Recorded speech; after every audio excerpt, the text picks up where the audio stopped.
Hey everybody, this is J.R. Cook from BlizzPro.com, and I'm here today with Matt Morris, lead campaign designer for StarCraft 2, and we're going to talk a little bit about Legacy of the Void, which releases next week. Yeah, real close here. Yeah, so how excited are you guys to release after BlizzCon, and how busy have you been because of ramping up to BlizzCon and then having a release just a couple days later? Oh, it's been crazy busy back at the office. BlizzCon comes around. We start looking in almost half a year in advance, right? Legacy of the Void, we knew we're going to come out somewhere in between, various dates. It happened to land just right after BlizzCon, so we make the best of it. Yeah? We make the best of it, absolutely, yeah. We were out of the kitchen on Legacy of the Void. From the design and art side and all that, we've been tightened down since a few months ago, and a lot of the work that still continues is a lot on the infrastructures, making sure that there's a smooth launch, so when it comes out, there's no kinks. So, Right. yeah. Right on. So, with the releasing, we've gone through Wings of Liberty, we've gone through Heart of the Storm, now we got the Protoss Campaign. Is this it with the story? When we release the game, we get to play it on Thursday. Is this how the story is going to end? I would say we're just beginning, right? So, we announced many years ago, as StarCraft 2 would tell a trilogy. We did one for the Terran and Zerg, and now we're coming to the Protoss conclusion here. But we're also, the big message we have at BlizzCon this year for StarCraft 2 is that we continue to support this mode as we move forward. We announced our mission packs, Nova, Covert Ops, and that's what I mean, like, this is just beginning. We've kind of dedicated ourselves to make sure that we told all the various factions and the stories, and we're coming to a conclusion as the complicated relationship with Jim Raynor and Kerrigan. We're going to bring Artanis in to kind of resolve this big threat that's happening. But we looked at this game and said, oh my gosh, what's happened to this character? What's happened to this character? Is there a spot to come in? And we just can't find it. And so as we move forward, we knew we wanted to continue support, and then we came up with this idea that says, hey, let's tell these these character stories. And Nova is a character that even internally for a very long time we've wanted to give more information about her.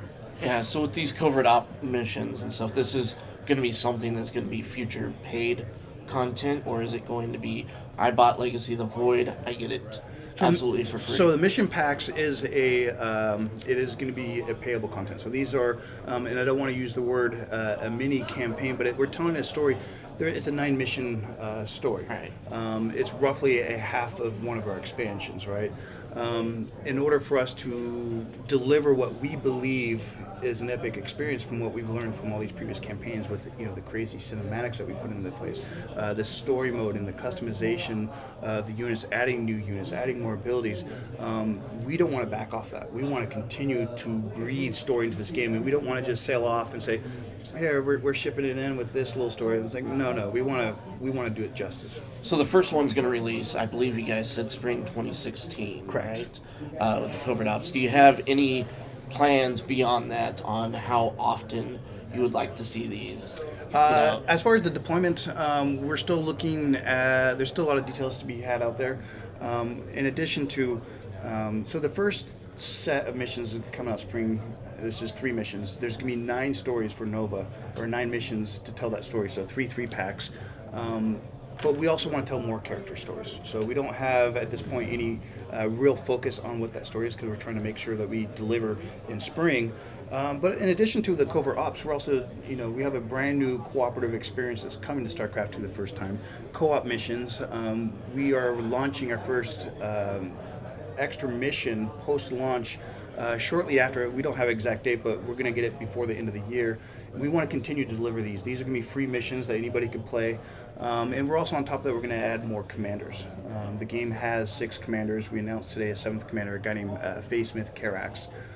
So we want to continue to support this game, from multiplayer, from single player, and from a cooperative experience.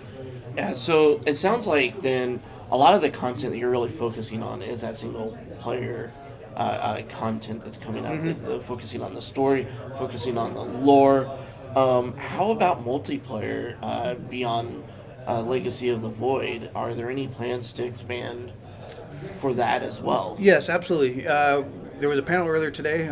David Kim is also there. There's going to be a deeper dive information on this later. He's got another panel, but kind of give you a top level features that we plan on doing is we have automated tournaments coming. We see them in the beta right now. We are looking at ideas as making a Archon automated tournaments. We want 2v2 automated tournaments, right?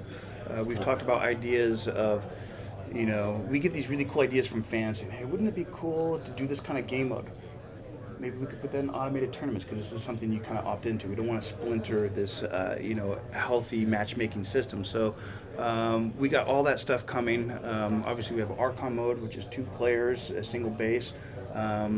So there's a lot of good stuff coming from multiplayer. So have you been playing a lot of Archon mode yourself, or? I'm so competitive. I want to make sure my ally is at least better than me.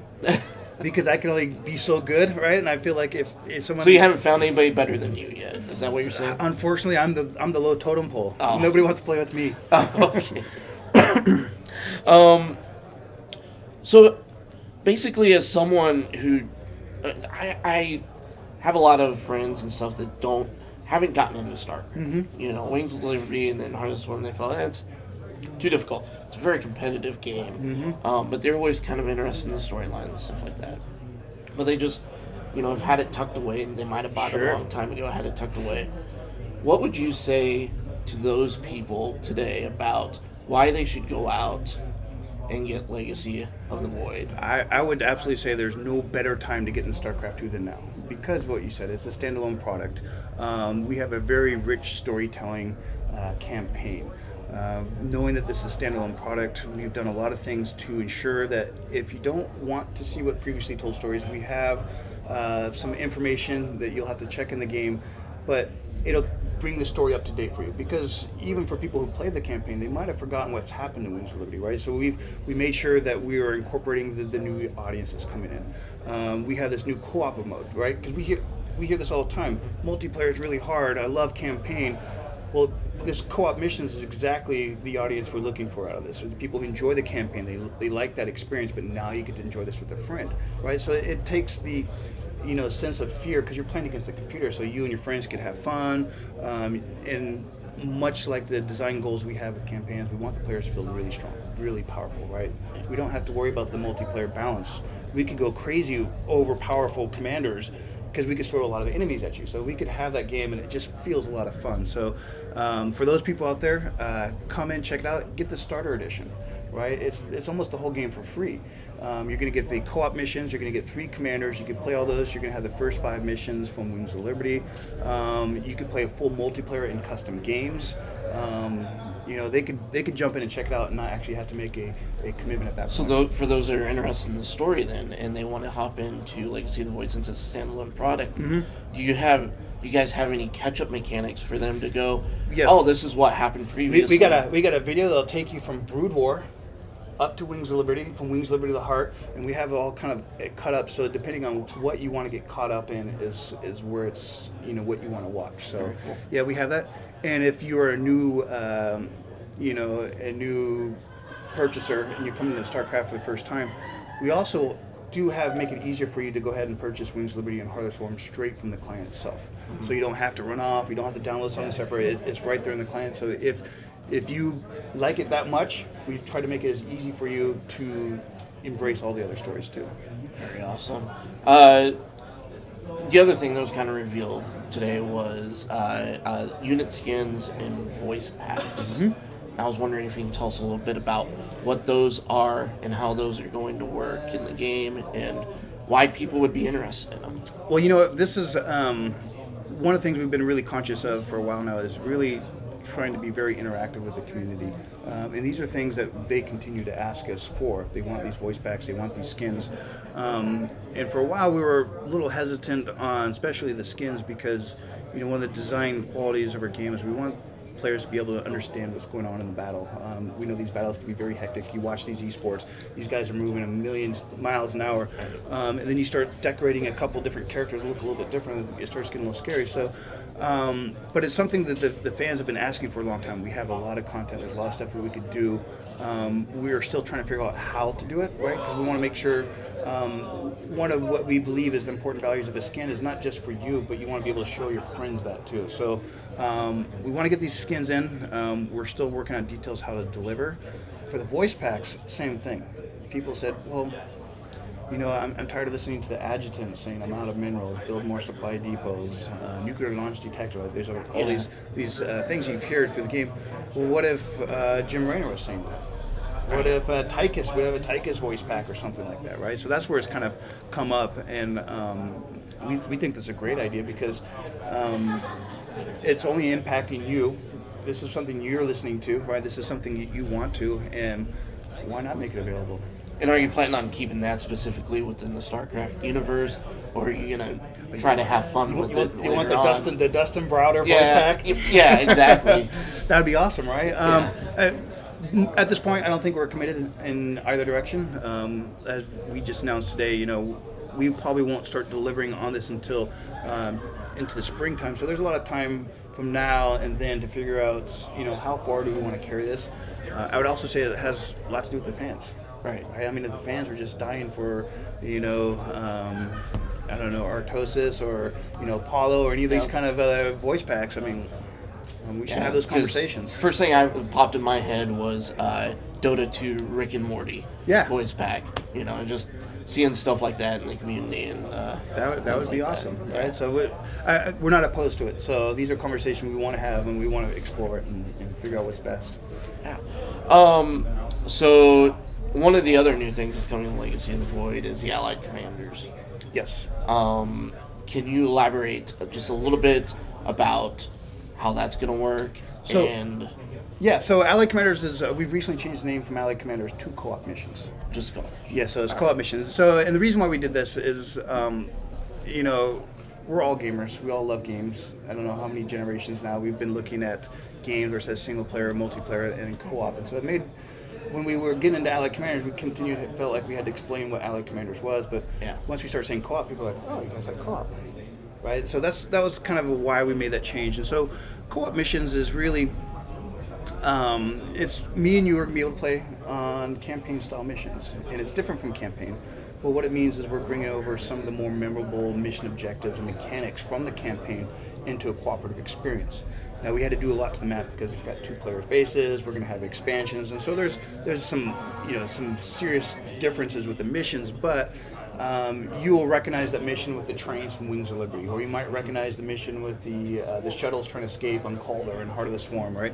And so now you get to experience this with the player. Now, for me, what's really fun about this mode is you're going to choose a commander. And each commander has a unique play style. They have a unique set of units, upgrades, and abilities. And it's not like Heroes, so it's not like you have a little avatar running around. It's more of a commander level. So Jim Raynor specialized in Marines, right? And so you can put out his more barracks build faster, his units train faster. So it really focuses his play style. He has a massive call down. He has a Hyperion that brings on the battlefield. So we're just scratching the surface. Players, you're going to level up. You can max out to level 15. As you level up, your commanders get stronger. You unlock more units and upgrades. And a lot of stuff players will recognize coming from the campaign. But there is some exclusive content that was made for co-op that neither multiplayer or single player has. Yeah, so with all of this, I mean, this list that I'm looking at here and just, sitting down and, a little bit before this, I mean, this seemed like the largest StarCraft, thing that you guys have ever done. That's huge. So, just to wrap it up, I guess, how did you guys, when you sat down right after Heart of the Swarm, and you're like, okay, we need to work on Legacy of the Void, how did you guys come to the conclusion on, well, this isn't just going to be a new storyline with new multiplayer like Heart of the Swarm was? You guys have added automated tournaments, you've added stuff to multiplayer, you've added a ton of stuff to single player. Absolutely. Was it just, you guys were like, well, we just need to, we want to continue this train rolling, and keep going, we don't want to go work on StarCraft 3? I would say for us, one of our things that we talk about whenever we do an expansion is we're always trying to deliver more than what we had previously. I, as a fan of video games, have bought expansions from other companies and stuff like that, and they do a really good job, right? But one of the core values we wanted with our game was that when we deliver more content, we wanted to try to exceed any player's expectation, right? We never want to hit low. We always want to continue like, oh my God, I can't believe you guys are doing that. Heart of the Swarm was a massive game. When we came out of Heart of the Swarm, we're like, oh, how are we going to top that? You know, we had all these bonus missions with the evolution. We added a ton of features to that game. And two modes that we're working on that's coming out that's new for Legacy of the Void, I mean, those weren't there at the initial idea of Legacy of the Void. Archon mode and CoOp Missions weren't there at the beginning. Those emerged as we were through development, having conversations with communities. You know, like I mentioned earlier, I love campaign, but multiplayer is scary. It's like, how do we fix this? Well, you know, I love multiplayer, but I want to learn how to get better. How do we fix this, right? So you can kind of see how those features kind of grew out of what we're hearing from the community and us trying to really address their feedback. Right. Actually, I do have one last question. Are there any changes upcoming with your integration with Battle.net as far as anything like that? Not that I know of. Not that you know of? Not that I know of, yeah. Okay. No, nothing will be on my radar for something like that, so. Yeah. Cool. Well, it was nice Sweet, meeting you. yeah, it was a Nice pleasure. talking to you. Thank you. Thanks.